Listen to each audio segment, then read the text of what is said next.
ബീഹാറിൽ ഇടതു പാർട്ടികളും ബി.ജെ.പിയും നേരിട്ട് ഏറ്റുമുട്ടുന്ന മണ്ഡലങ്ങളിലൊന്നാണ് ആര.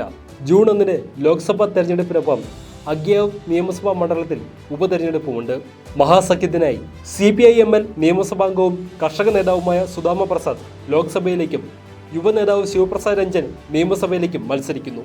കേന്ദ്രമന്ത്രി R.K. സിംഗ് ആണ് ലോക്സഭാ തെരഞ്ഞെടുപ്പിലെ NDA സ്ഥാനാർത്ഥി.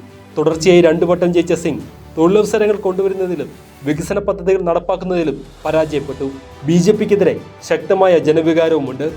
ലോക്സഭാ മണ്ഡലത്തിന് കീഴിലുള്ള 7 നിയമസഭാ മണ്ഡലങ്ങളിൽ 5 CPI-ML ആണ് വിജയിച്ചത്. BJP 2 സീറ്റിലും.